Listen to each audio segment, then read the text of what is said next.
Carilah pengalaman sebanyak-banyaknya menjadi manajer. Bikinlah pengalaman sendiri untuk menjadi manajer. Masukin Muda di Australia. masukin meme yang Drake, tau gak ya? Apa ya? Tau gak yang itu ya? Yes, yang itu. Gimana sih caranya bikin pengalaman sendiri jadi project manager? Akan gue jelasin di episode ini. Jadi aku adalah perantau pertama, namaku adalah William. Aku adalah seorang project manager di Australia. Sudah 10 tahun di Australia dan kerja beberapa tahun sebagai project manager di Australia. Hai, aku Raymond Harrison. Saya seorang engineer dari Singapura. Sudah 10 tahun hidup di Singapura. Mari kita grab kopi kita masing-masing. Hari ini gue Wan dan Raymond juga ngewan soalnya udah malam.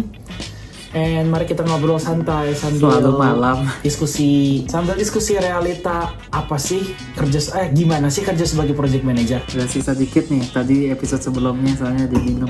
Tapi ada.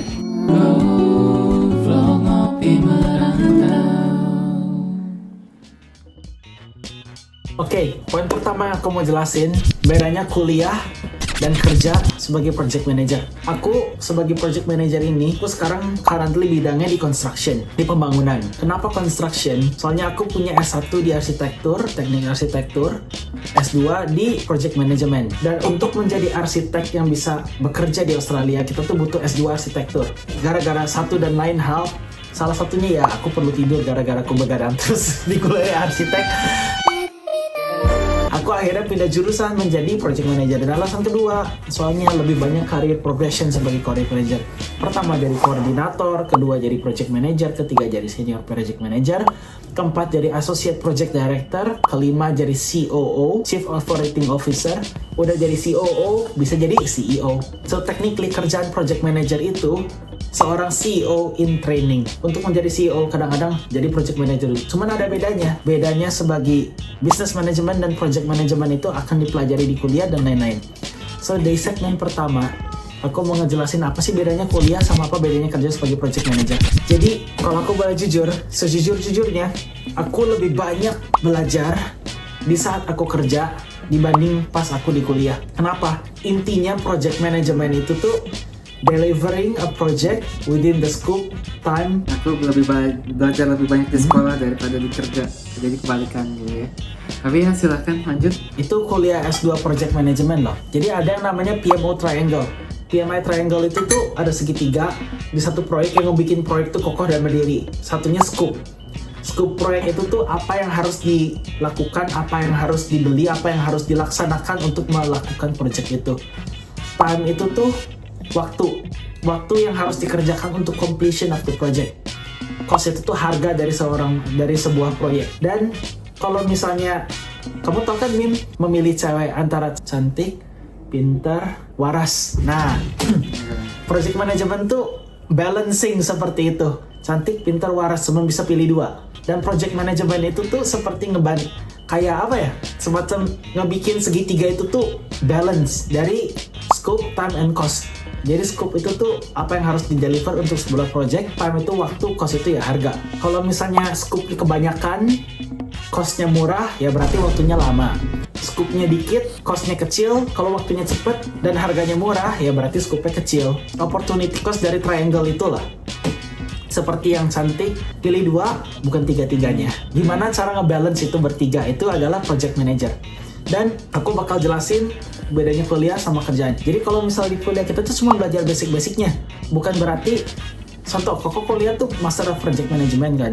Nah, sebagai Master of Project Management itu tuh pelajaran project management tuh sangat general. Maksudnya general tuh jadi kita bukan bener-bener, project tuh ada banyak macam-macam. Ada project IT, ada project construction, ada project. Jadi kalau di IT, seorang project manager construction itu namanya Scrum Master. Cuman metode project manajernya tuh beda. Kalau misalnya di project manager sebagai construction, ya project manager. Terus bukan cuma construction dong, ada construction, ada IT, ada berbagai macam, ada healthcare project, banyak lah. Jadi seorang project manager itu tuh seseorang yang manage sebuah project, sebuah tim untuk biar project itu bisa diselesaikan dalam waktu, dalam scope, dan dalam cost yang sudah diestimasikan seorang estimator. Itu kerjaan seorang project manager. Bedanya kuliah sama kerja, di kuliah kita cuma belajar basicnya.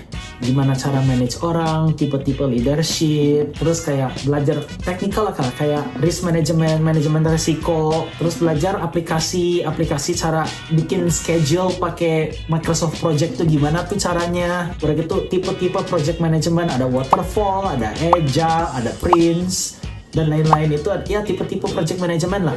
Berarti itu cuman basic dan gimana caranya manage project. Lu bisa terus quality assurance, diajarin estimating tuh estimasikan sebuah harga dalam sebuah proyek. Kelihatannya simple, cuman sebenarnya nggak sesimpel itu. Ada tautologous estimating, ada top down estimating approach, banyak banget approach estimating sebuah project. Apalagi kalau tuh manage sebuah project yang value-nya tuh bisa $50 million kemarin tuh terakhir. $50 million tuh berapa dirupiahin? 1 million itu tuh 10M.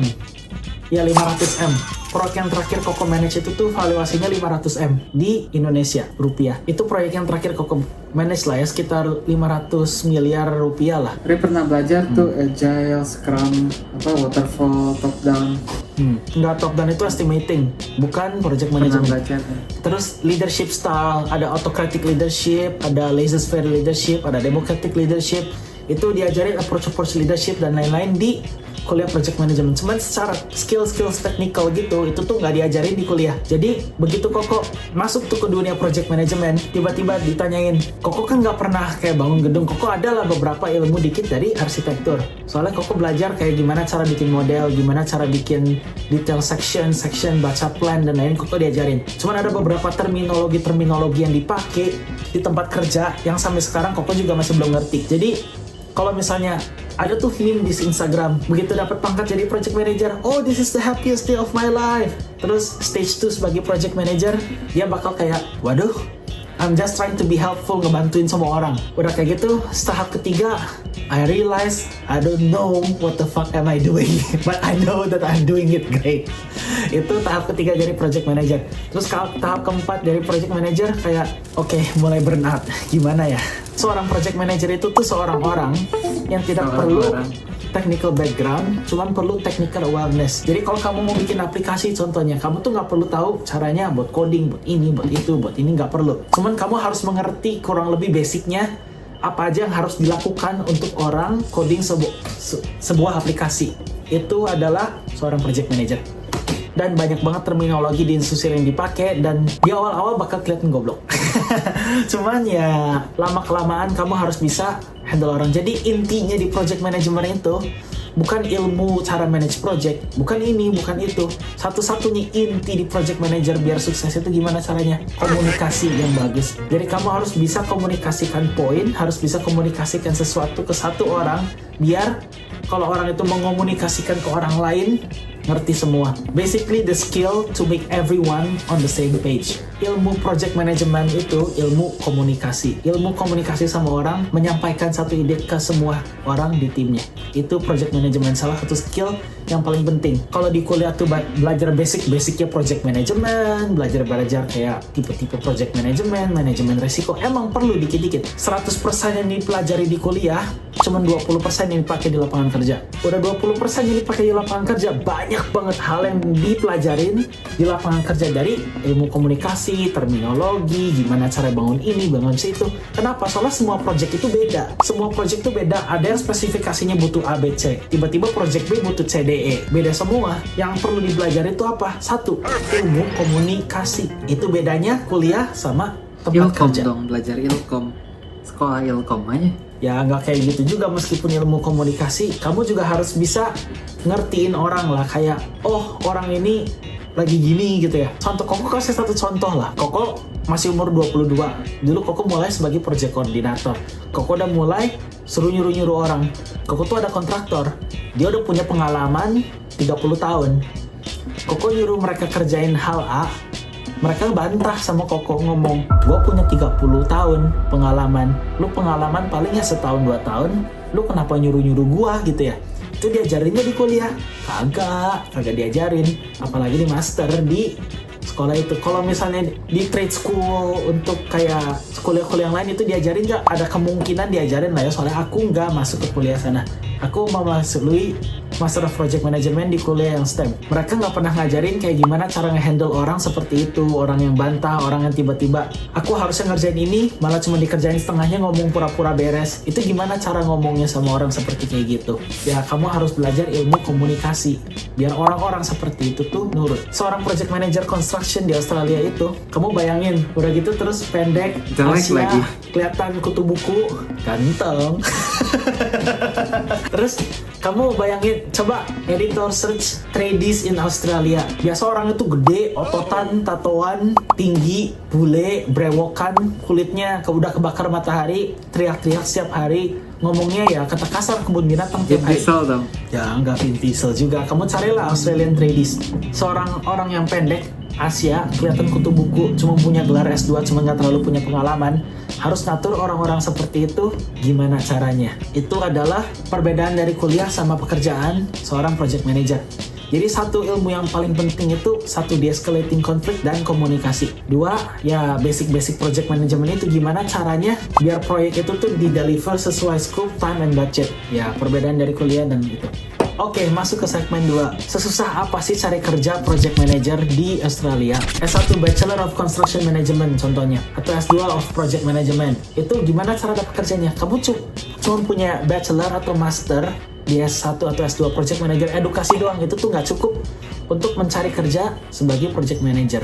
Oke, sebagai entry level role sebagai project coordinator juga kadang-kadang nggak cukup, soalnya mereka minimum tanda kutip minta pengalaman 1 atau 2 tahun pengalaman untuk menjadi entry level project manager atau entry level project coordinator. Gara-gara kamu harus punya pengalaman, dan kadang-kadang internship kalah cuma 3 bulan, kamu 3 bulan takutnya dikira kutu loncat atau kayak gimana. Loncat. Ya, gimana caranya? Koko mendapatkan kerjaan project manager pertama Koko itu tuh di perusahaan IT. Kenapa di perusahaan IT? Soalnya Koko nggak punya uang dulu. Masa ya Koko bikin gedung, bikin rumah pakai uang Koko sendiri? Nggak mungkin. Koko bikinlah pengalaman sendiri. Maksudnya Koko bikin pengalaman sendiri dibanding Koko organisasi di kuliah yang nggak digaji sama sekali, dan organisasi not for profit itu kadang-kadang tuh gak terlalu dilihat lah sama perusahaan-perusahaan yang mau kerja. Organisasi cuma mainan kuliah gitu. Gimana caranya Koko punya pengalaman setelah Koko lulus kuliah? Ya Koko bikinlah pengalaman sendiri. Dulu tuh Koko punya aplikasi namanya Roof Market, udah publish di Play Store sama App Store. Cuman itu tuh Koko cuma jadi batu loncatan untuk membuat pengalaman Koko sendiri supaya Koko bisa kerja sebagai project coordinator atau project manager atau junior project manager.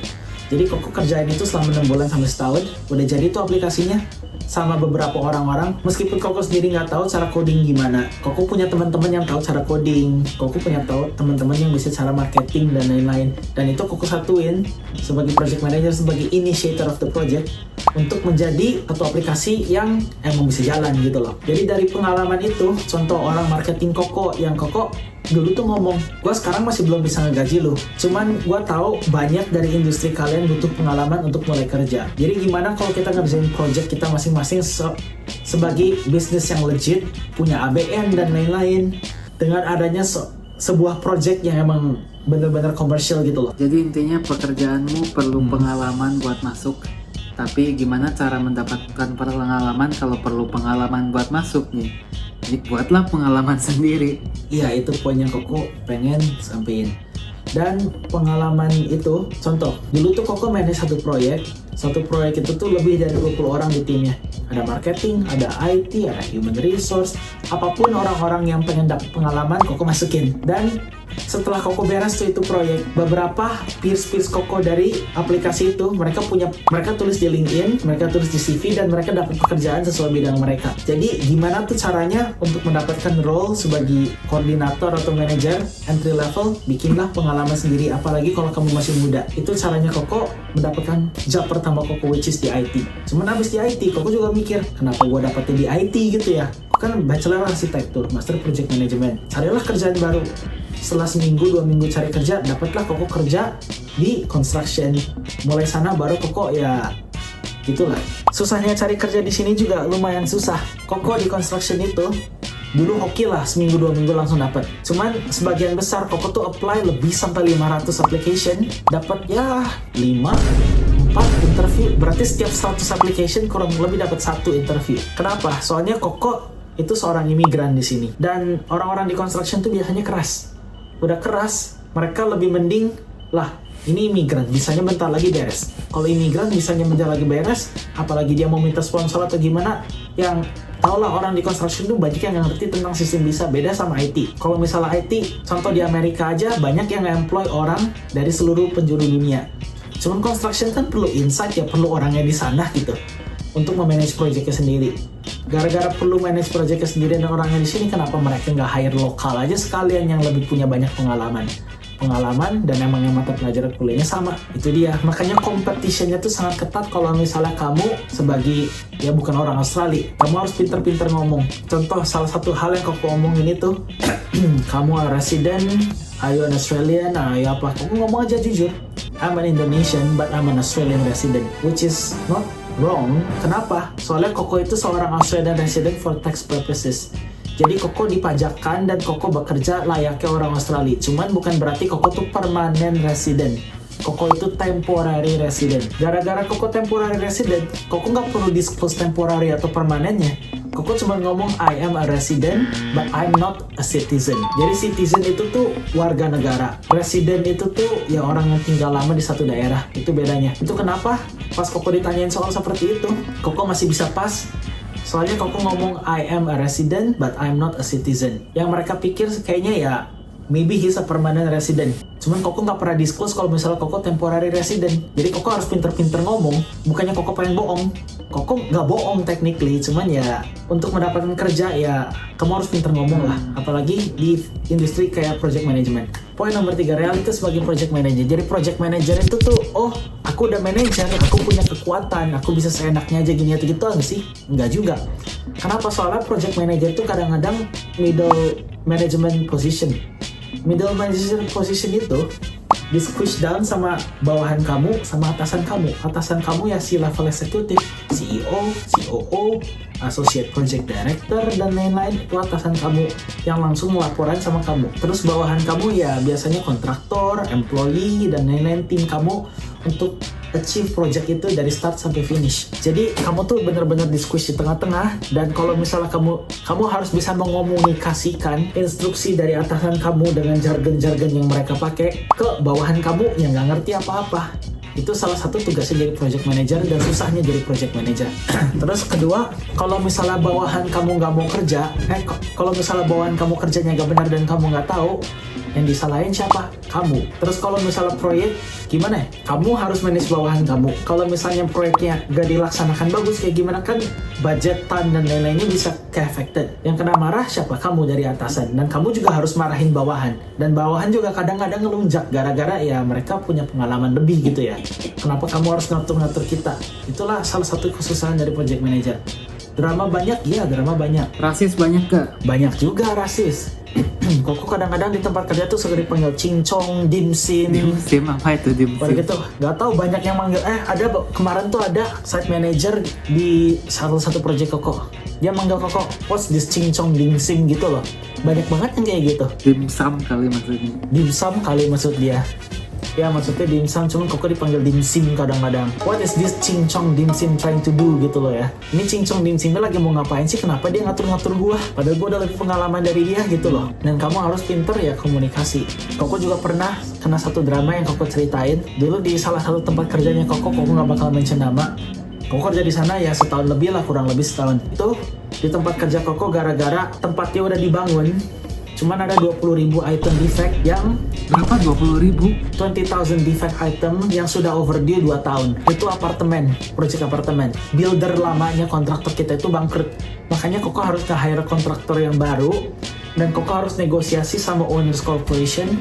Atau namanya body corporate. Body corporate tuh kayak semacam, kalau di sekolah tuh namanya OSIS dalam sebuah bangunan lah. Organisasi owner-owner di apartemen itu untuk yang memanage facility di apartemen OSIS. Dan lain-lain ini itu. OSISnya sebuah bangunan lah intinya.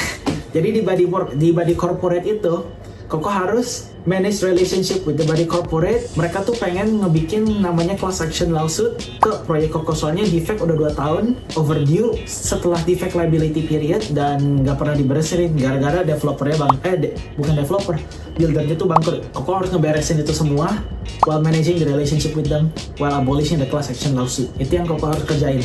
dulu. Nah, kebetulan Koko tuh, kata bos Koko harus sangat berhati-hati dengan chairman OC-nya. Soalnya dia orang militer dan dia ya punya kekuatan buat ini itulah ya. Koko sangat berhati-hati dan kebetulan pas Koko semenjak kerja di sana, Koko tuh lumayan deket gitu sama si OC-nya. Lumayan deket sama si chairman-nya, sama sekretarisnya, sama apa. Orang Koko kerja di sana tiap hari gitu ya, gimana Koko nggak deket. Udah Koko mulai deket, ada tuh satu building manager di gedung itu.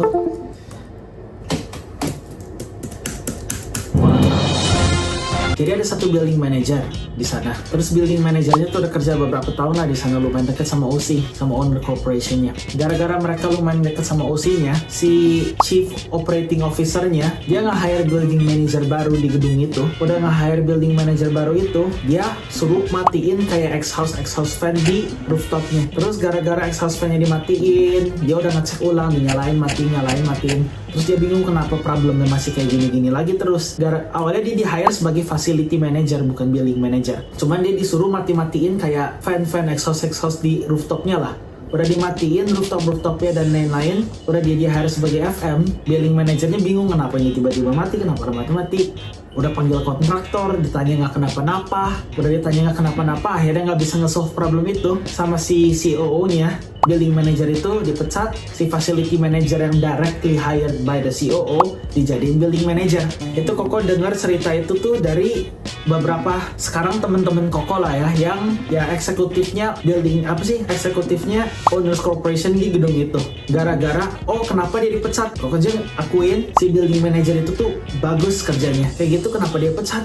Gara-gara sini aku pernah ngeliat si facility manajernya yang baru di hire sama itu mati-matiin exhaust. Pantes dia naik lagi ke atas, dinyalain terus gak tahu masalahnya di mana. Itu salah satu politik yang Koko pernah ngalamin.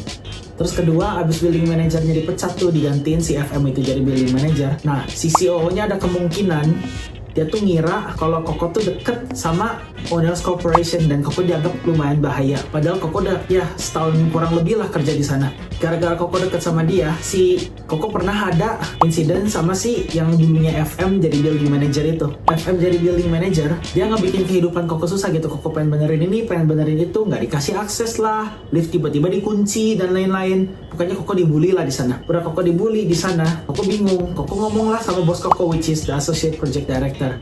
Ini nggak masuk akal, kenapa gua hidupnya dibikin tambah susah gara-gara si orang ini gitu ya. Sampai yang harusnya Koko kerja dari jam 9 sampai jam 5, kadang-kadang Koko harus mulai dari jam 7 sampai jam 9 malam. Gak beres-beres. Padahal mah dia kerja datang jam 8, pulang jam 5, atau datang jam 5. Unpaid OT. Iya, Koko digituin. Terus gara-gara Koko digituin, Koko pusing dong, gimana nih caranya biar Koko beresin ini kerjaan. Koko marah, Koko diem-diem pakai HP, Koko rekam di sana. Dia kadang-kadang juga suka naruh dia suka naruh barang-barang dia tuh di meja Koko. Gara-gara pangkat Koko seorang project koordinator dan dia building manager gitu ya. Koko cuma ngomong, lah ini kan propertinya kita gitu ya, kenapa lu naruh-naruh barang di sini? Terus dia ngomong, lu pangkat apa? Lu cuma koordinator, gua manajer, gua lebih berhak di sini. Ini gedung milik gua gitu ya. Kenapa lu ngatur-ngatur gua? Ya orang ini meja gua gitu ya, tempat gua kerja, kenapa lu naruh barang lu di sini? Ya Koko gituin. Pernah Koko taruh tuh voice recorder di dalam kantong. Udah Koko taruh di kantong. Tuh pokoknya kan building manajernya tuh di hire sama perusahaannya si COO-nya. Jadi itu directly dari COO. Jadi Koko sendiri juga nggak bisa ngapa-ngapain dengan itu, soalnya itu bukan di hire sama company Koko. Di hire sama perusahaannya COO-nya, dimasukin ke company Koko. So I have no power to do anything. Disensor aja. Pokoknya recordingnya inilah. So you're not longer the building manager, and this is called the So can you actually please go to 2P? Because this is my desk to begin with. Why are you laughing? Can you? And who are you, Ian? I'm the Yeah, exactly, coordinator. You're so smart and intelligent. You got a master's degree, work it out for yourself. This is You're working for so by rights we actually can take the place. Well, go ahead. You're a lawyer now, are you? You're so smart, intelligent. You got a master's. Work it out, mate. Yeah? You're wasting your time. Talk to the brick wall. Kau ngomong, ini properti perusahaan ini. Kamu tidak berhak menaruh barang di sini. Kenapa kamu nggak taruh barang kamu di facility manager office aja gitu ya? Dia ngomongnya, oh you're now a lawyer, okay Will. Sekarang kamu pengacara ya? Sejak kapan kamu jadi pengacara? Apa pangkat kamu? Koordinator. Aku seorang manajer di sini. Just fuck off you. Terus gue ngomong, oke, aku fuck off. Untung Koko dapat rekamannya, Koko email tuh ke COO-nya. Begitu Koko email ke si COO, bukti rekaman orang itu. Tahu COO-nya ngapain? Gak ngapa-ngapain. Sampai 3 bulan, tidak diapa-apain. Gak diapa-apain sama COO-nya. Koko sampai ngomong sama bos sendiri, this is unacceptable. Ini nggak bisa kayak begini. Sampai dia aja, bosnya Koko sendiri aja ngomong sama Koko, dia minta maaf. I know it's unacceptable. Gak tau kenapa si COO-nya gak ngapa-ngapain sama orang ini. Meskipun evidence itu udah di sini gitu loh. Gara-gara evidence udah di situ, Koko juga kayak, wah gimana ini? Apa Koko dianggap bahaya juga ya gara-gara Koko deket sama orang-orang OC? Jadi politiknya sampai kayak begini. Jadi gara-gara nggak diapa-apain, setelah Christmas, setelah balik lagi kantor dan lain-lain. Setelah insiden itu, untungnya setelah 3 bulan bos Koko ngebantuin Koko, orang itu keluar juga. Entah kenapa kayaknya dia voluntary resign atau apapun, Koko nggak tahu. Dan digantikan sama building manager yang nggak terlalu tahu apa-apa lah. Udah digantiin sama building manager itu yang dia sendiri juga kadang-kadang suka nanya Koko, ini caranya gimana, itu caranya gimana. Koko sendiri sampai mikir like, dia building manager bukan sih, kenapa nggak tahu apa-apa gitu ya. Terus pas digantiin building manajernya, dia nggak tahu kenapa voluntarisan atau apapun itu, bos Koko datang ke Koko, ini bukan keputusan dari aku, ini keputusan dari atas, soalnya aku nggak bisa ngapa-ngapain dalam bidang ini. Kalau misal lu pengen ini berhenti atau kayak gimana, kamu harus voluntary resign. Dia ngomong gitu ke Koko, there's nothing else I can do to solve this thing gitu loh. Soalnya ini bukan dari aku, itu dari ya atasan aku. Yang Koko sendiri aja nggak ada hubungannya sama dia. Koko soalnya reportnya sama bos Koko. Makanya Koko kayak, oke, aku juga jujur udah nggak terlalu kuat lah digituin terus-terusan. Kesel iya, marah iya, kayak capek mental juga iya. Jadi akhirnya di employment Koko voluntary resign. Kenapa? Soalnya ya Koko digituin politik dari atas, politik dari bawah, dari mana-mana. Sampai bos Koko sendiri aja nggak ngapain. Dan Koko masih harus menjaga relasi sama perusahaan itu.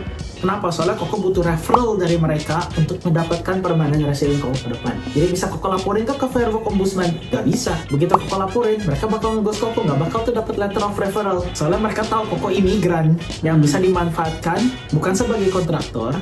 Dan tahu bos Koko ngomong apa?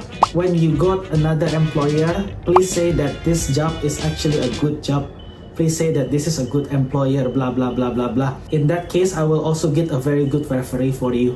Gue juga bakal ngasih lu reference yang bagus. Ini perusahaan besar. Aku juga bakal ngasih reference yang bagus ke kamu kalau kamu ngomong ke employer-employer berikutnya bahwa ini adalah perusahaan yang sangat baik untuk kerja di sini. Koko digituin sama bos Koko. Koko kayak, oke. Ya udah, aku udah gak kuat. Jadi ya salah satu realita dari project manager ya banyaklah politik-politik kayak begitu di perusahaan. Terus akhirnya Koko voluntary resign, Koko dapat kerjaan baru dengan alasan Koko dapat redundant. Kenapa Koko redundant? Proyeknya udah beres, mereka hire orang yang lebih pengalaman untuk proyek berikutnya. Itu alasan Koko. Oh ini tempat yang bagus. Kenapa? Soalnya Koko harus jaga relasi Koko sama orang itu. Soalnya bos Koko juga mau resign. Bos Koko resign, Koko harus ngomong sama siapa? Sama atasan Koko, which is my COO. Dan awalnya Koko minta referral letter dan lain-lain juga agak dipersulit. Akhirnya Koko ngomong Koko entitled to it, so technically and I'm willing to take legal action kalau misalnya gak dikasih. Akhirnya dia kasih. Alasan not on company policy lah, apalah, inilah, itulah. Begitu realitanya ya. Oke, sekian dari cerita-cerita aku, realita dari project manager, terus realita dari cari kerja di project management, dan perbedaan di kuliah dan kerja sebagai project manager tuh kayak gimana. So kita ngopi merantau, kita ingin membawa perspektif luar kepada orang Indonesia. Kopi saya sudah habis, tapi oke, kita channel masih kecil banget. Jadi kalau kalian mau subscribe, mau like, mau share, itu akan sangat membantu kita, sangat memotivasi kita kalau channel ini dan video-video kami betulan membantu kalian. Tolong consider subscribing, dan semoga yang subscribe cepet kaya ya. So kita dari ngopi merantau, see you in the next video. Bye-bye. Bye-bye. Hey, jangan skip dulu video ini. Percaya nggak kalian kalau aku bisa bikin kartu ini melayang ya? Kalau aku bisa, kalian harus janji subscribe ke channel-channel kami dan tonton video kami yang lainnya ya. Ayo kita lihat. Hey, melayang beneran ini. Hey, sesuai janji.